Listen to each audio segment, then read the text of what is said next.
você ficar fluente em inglês, é preciso que você tenha um plano e um planejamento. E hoje eu vou te passar os dois para você tirar essa meta do papel. Olá, minha galera, eu sou a Camila, sejam muito bem-vindos ao nosso canal. Hoje eu vou te contar o que você tem que estudar e como é que você vai se planejar, tá bom? Estou interrompendo a programação normal desse vídeo para dizer para vocês que o PDF ficou muito legal, então baixem aqui no link, é de graça, me deu muito trabalho, tá? E tá bem detalhado. E se você também quiser organizar tudo isso no Notion, eu tenho um template que é bem baratinho, eu vou deixar aqui para vocês também. O PDF é de graça, hein? Aproveita. Beijo. Tchau. Eu vou tentar ao máximo passar aqui tudo o que eu sei, mas se ficar alguma dúvida, você pode deixar aqui nos comentários. Eu já falei sobre isso em outros vídeos, mas nesse vídeo eu vou aprofundar e eu vou contar exatamente o que você tem que estudar, tá bom? Eu aprendi inglês totalmente do Brasil, eu não tinha saído ainda do país quando eu me tornei professora. A primeira vez que eu saí do país eu já era professora de inglês há 5 anos, então eu demorei para sair do país, eu não tinha dinheiro para sair. Hoje eu moro aqui no Canadá, eu sou professora há mais de 10 anos, eu tenho uma escola de inglês, eu sou neurocientista, então tudo que eu te passar aqui tem embasamento tanto da minha experiência profissional quanto da minha vida, tá bom? Então você pode confiar no que eu vou te passar aqui. A primeira coisa que você precisa saber é onde você está e onde você quer chegar. Então, se eu tenho, por exemplo, nível A1 em inglês, então eu sei o básico, eu sei muito pouco ou nada, então eu sei que eu preciso começar a minha introdução. E eu vou assumir que você esteja nesse nível. Mas se você não estiver, não tem problema, você também pode se beneficiar desse conteúdo aqui, tá bom? Então, o que eu faria se eu estivesse começando agora? A primeira coisa que eu faria é eu consumiria bastante conteúdo para ter uma noção de como as pessoas se comunicam, que eu já fazia isso quando eu era criança, escutava muita música, então escuta a música, se você já fez isso, beleza, maravilha, já pode pular essa etapa, e aí eu acharia um material para estudar.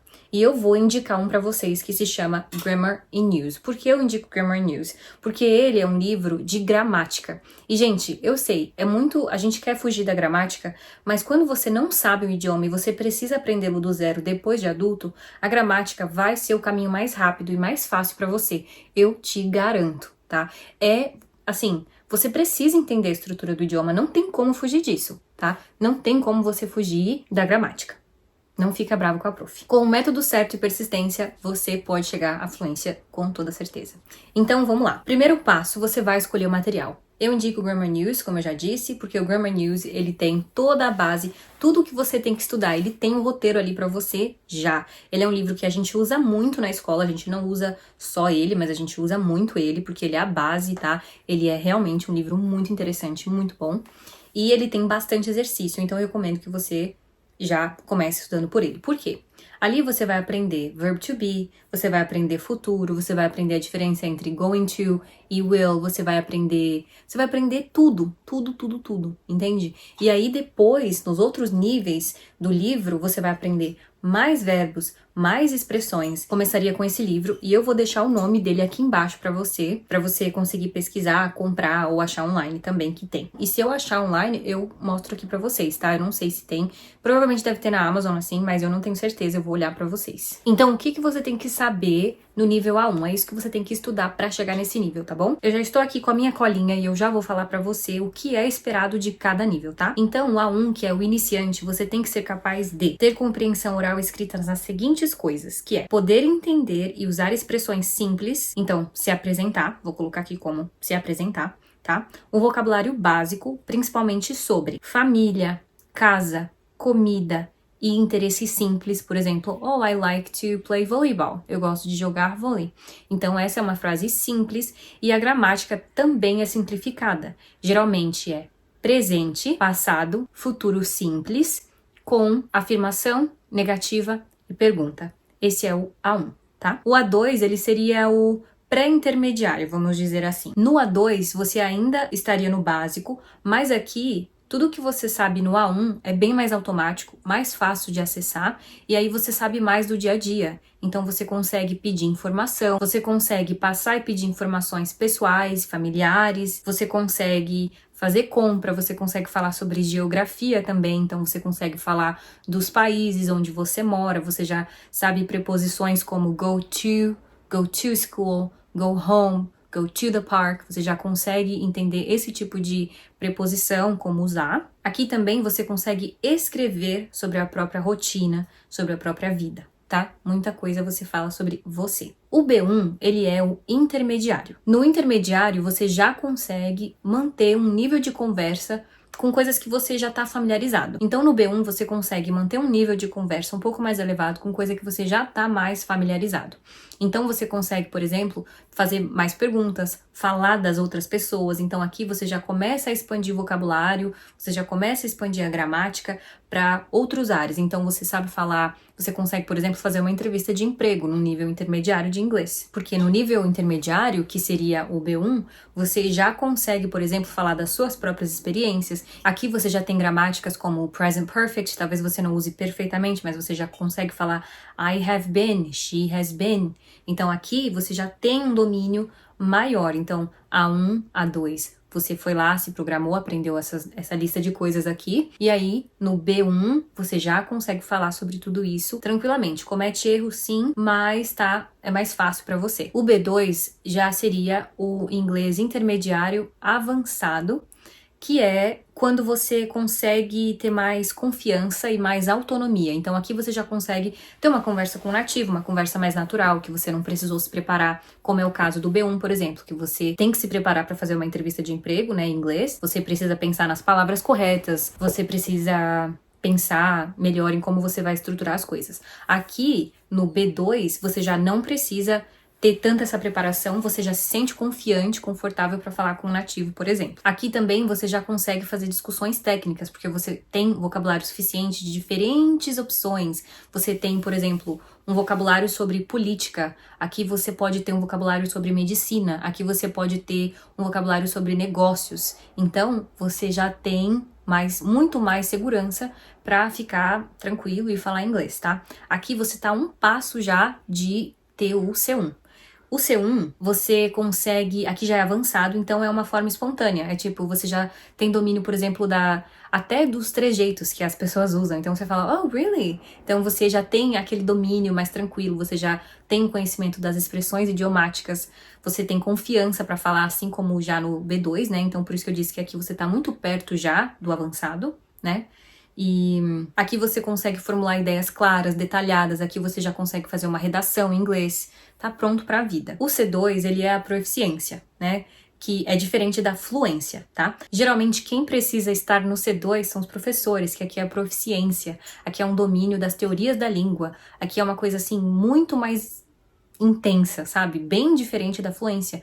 Você pode ser você pode ser fluente, por exemplo, no nível B2, né? Você já é fluente em inglês. Aí você fica avançado e se você quiser, você pode se especializar e ser proficiente na língua inglesa, o que é bem diferente. Uma pessoa que ela é proficiente, por exemplo, ela consegue corrigir textos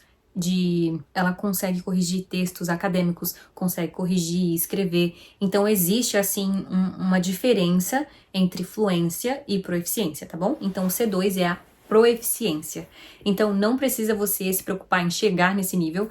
E assim, nunca vai ter um nível extremo, não existe isso. Você sempre vai aprender coisas novas, inclusive em português, enfim, todos os idiomas que você estiver aprendendo, ou você quiser aprender um dia, você vai ter o que aprender, você vai ter o que descobrir.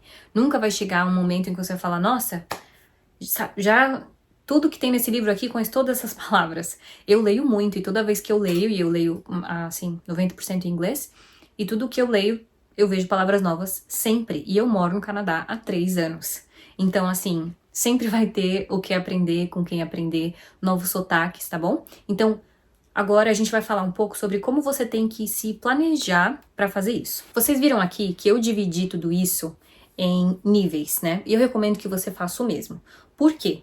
Isso vai te dar uma noção mais ampla do que você tem que estudar, como é que você tem que estudar. Se você quer ir, por exemplo, pro A1 até o C1, que seria a fluência, né? O que você tem que fazer? Separar por etapas. Bom, estou no A1 agora, meu próximo objetivo é o A2. Estou no A2, meu próximo objetivo é o B1 e assim por diante. Porque isso vai te entregar mais clareza do que você está fazendo e o que você tem que estudar, Então, eu faria dessa forma, que é o que eu faço com o francês. A minha prof de francês fala, olha, tá vendo? Eu já te passei coisa do B2 aqui. Aí eu falo, ah, verdade. Então, são etapas que você vai aprendendo, você vai seguindo, tá? Com relação à estratégia de estudo, eu recomendo que você esteja em contato com esse idioma todos os dias, se você puder. Por quê? Quanto mais contato você tiver, melhor. Eu não recomendo que você fique, 5 horas estudando ativamente inglês. Eu acho que isso, assim, não funciona, não é sustentável. Você vai fazer uma semana, depois você vai ficar traumatizado, falar, ah, não quero aprender isso.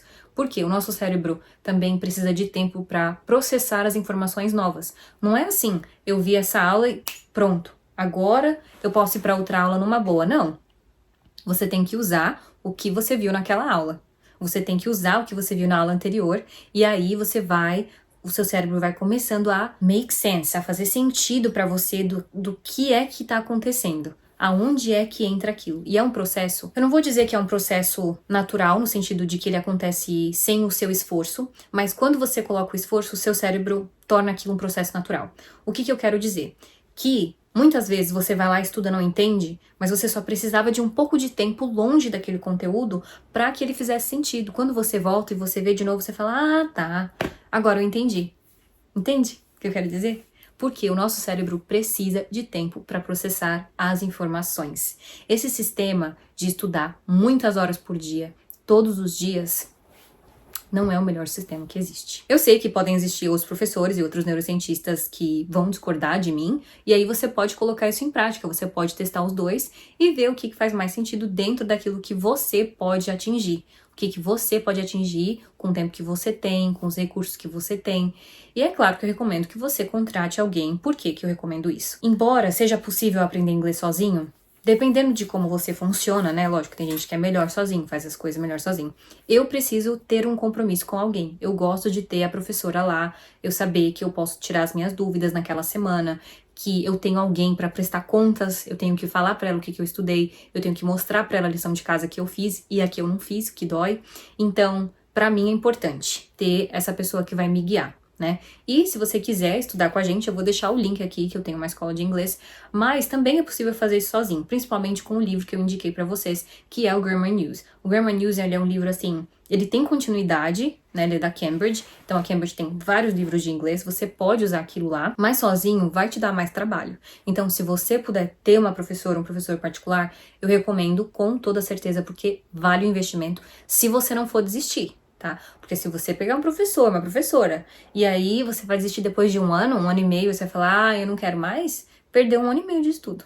De verdade. Por que você perde esse tempo? Porque lembra que eu falei que o cérebro precisa de tempo para ele conseguir juntar as informações e realmente te dar sentido naquilo que você tá fazendo? É justamente isso que eu quero dizer. Por quê? Quando você está aprendendo um idioma novo e você desiste do idioma, tudo aquilo que você fez, o cérebro vai entender que ele não precisa processar mais. Você não está ativamente olhando aquilo. Então você volta, aí vamos supor, você parou 6 meses, aí você volta, um monte de coisa você já esqueceu. Entende? Você podia estar 6 meses à frente. Então coloca aí que você vai estudar pelo menos, sem desistir, 2 anos, tá bom? 2 anos sem desistir, fazendo as coisas certas para você conseguir se comunicar em inglês. E eu tenho certeza que depois de 2 anos estudando sem desistir, você não vai querer desistir mais. Você pode até não ficar fluente dependendo do quanto você se esforçou, da metodologia que usaram com você, ou então do tempo que você teve para investir fora da aula. Mesmo que você não esteja fluente, você vai pelo menos, no mínimo, estar aí intermediário. Você vai conseguir se comunicar em inglês. Mas aí você não pode desistir. Tá? De verdade. É a chave é a constância, gente. Não tem como você se comprometer a aprender o idioma novo e achar que vai ser simples, porque não vai. Você precisa estar muito disposto, muito disposta. E eu vou falar, vale a pena. Todo o trabalho que você vai fazer para aprender o inglês vai valer a pena, tá? E aí eu quero fazer um outro vídeo também sobre como a gente perde o medo de falar inglês, né?